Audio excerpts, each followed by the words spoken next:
ওম নমো ভগবতে বাসুদেবায়। শুনুন, খুব মন দিয়ে শুনুন। আজকের এই আলোচনা শুধু একটি গল্প নয়, এটি একটি দস্তাবেজ। এটি আমাদের সনাতন ধর্মের সেই চিরন্তন রহস্যের দ্বার উন্মোচন করবে, যা আমরা সাধারণত শুধু শেষ কৃত্যানুষ্ঠানে শুনে থাকি।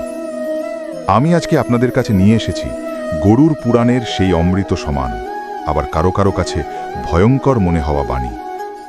গরুর পুরাণ হল সেই গ্রন্থ যা স্বয়ং ভগবান বিষ্ণু তার পরম ভক্ত ও বাহন গরুরকে বলেছিলেন।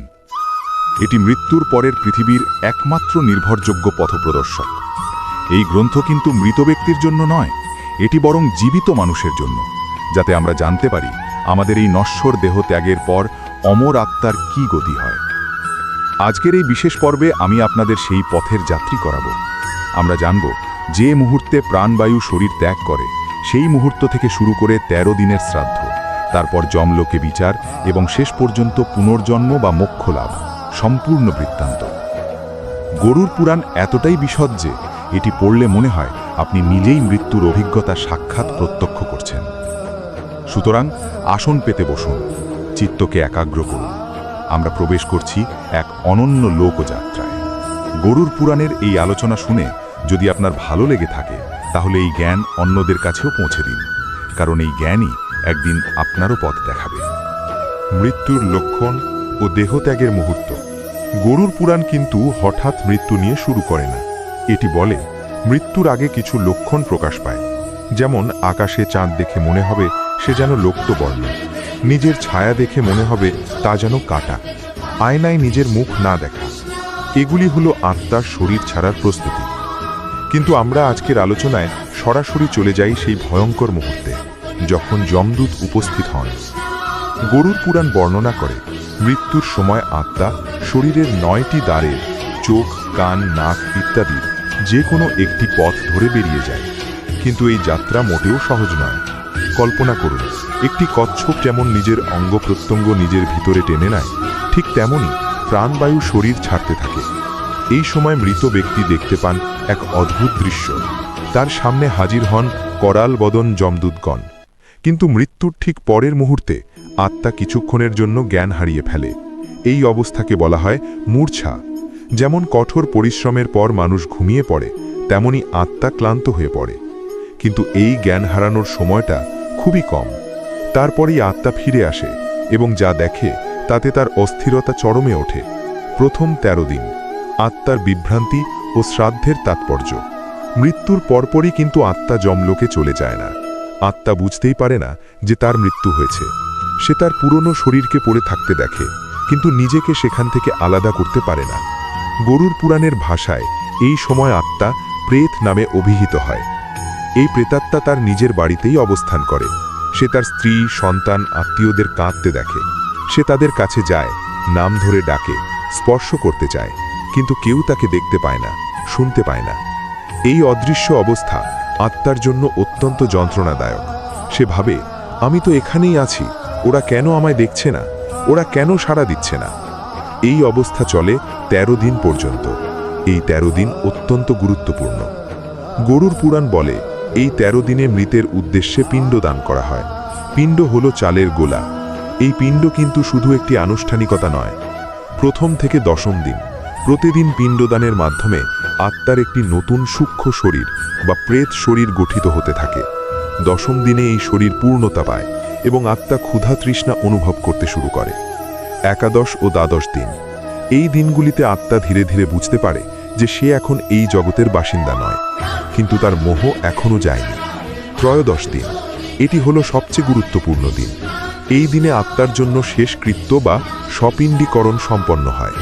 এই দিনে আত্মা তার প্রেত শরীর ছেড়ে পিতৃলোকগামী একটি সূক্ষ্ম শরীর লাভ করে।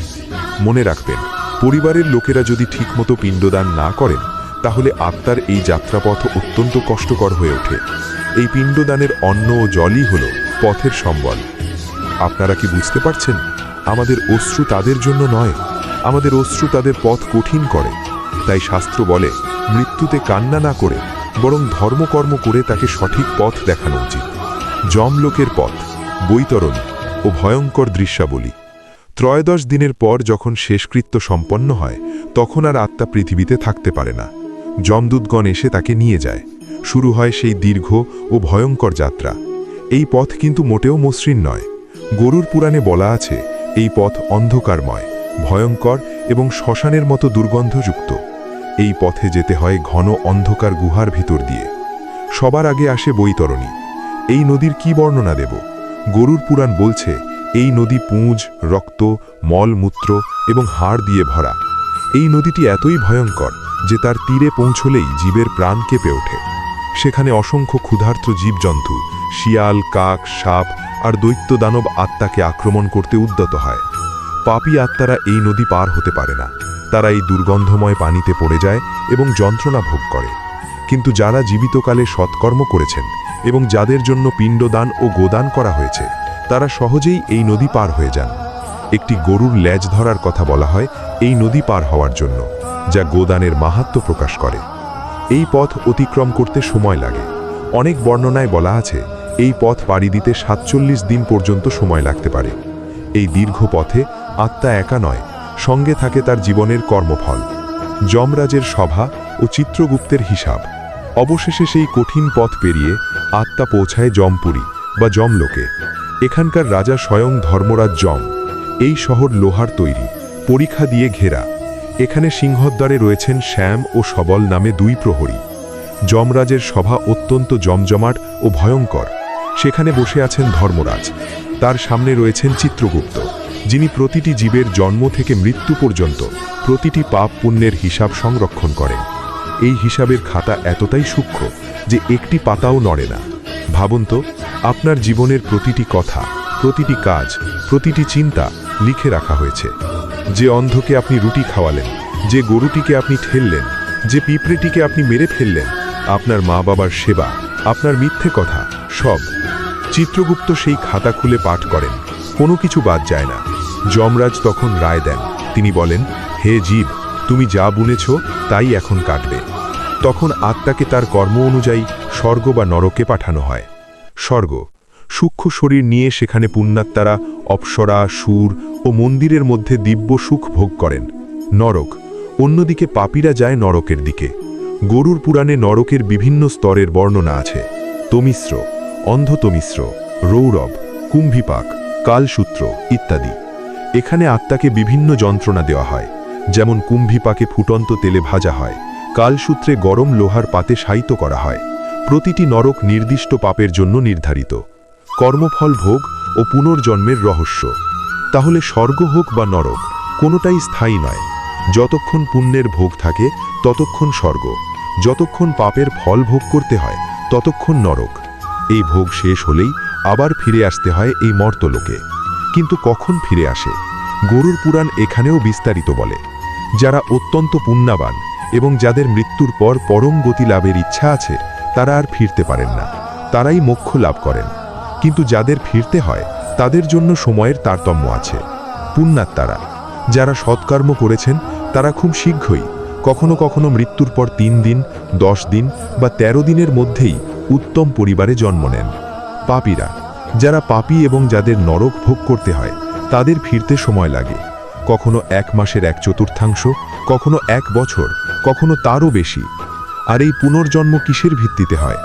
অবশ্যই শেষ কর্মের ভিত্তিতে। গরুর পুরাণে একটি বিখ্যাত শ্লোক আছে, যদি কেউ মৃত্যুকালে গরুরের চিন্তা করে তবে সে মুক্তি পান, কিন্তু শেষ মুহূর্তে যদি তার চিন্তা থাকে ধন সম্পদ বা পরিবারের প্রতি মোহ, তাহলে সেই অনুযায়ী তার গতি হয়। পিণ্ডদানের সময় বালির বিছানায় যেসব পদচিহ্ন দেখা যায়, সেগুলিও এই পুনর্জন্মের ইঙ্গিত দেয়। যদি পদ্ম বা শঙ্খের চিহ্ন দেখা যায়, তবে সে বিষ্ণু লোকে গমন করেন। যদি পশু পাখির চিহ্ন থাকে, তবে সেই জনিতে জন্ম নেয় আত্মা। আর যদি কোনো চিহ্ন না থাকে, তবে সে মুক্ত হয়েছেন। মুখ্যের পথ ও আমাদের কর্তব্য। তাহলে আজ আমরা জানলাম গরুর পুরাণ আমাদের ঠিক কী শিক্ষা দেয়। এটি ভয় দেখানোর গ্রন্থ নয়, এটি সতর্ক করার গ্রন্থ। এটি বলে, হে মানুষ, তুই মরণশীল, তোর কর্মই তোর পরম গতি। মৃত্যুর পর আমরা কিছু নিয়ে যেতে পারবো না। আমাদের সঙ্গী হবে না আমাদের ব্যাংক ব্যালেন্স, না আমাদের বাড়ি গাড়ি। আমাদের একমাত্র সঙ্গী হবে আমাদের কর্ম এবং আমাদের জন্য কৃত পিণ্ডদান ও ছান্নার সৎকর্ম।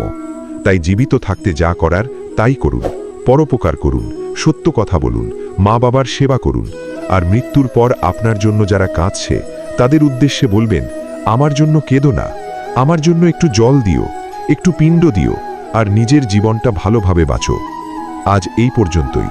গরুর পুরাণের এই অমৃত বাণী যদি আপনার ভালো লেগে থাকে, তাহলে এই জ্ঞান অন্যদের কাছেও পৌঁছে দিন, কারণ এই জ্ঞানই একদিন আপনারও পথ দেখাবে। ওম শান্তি শান্তি শান্তিহি।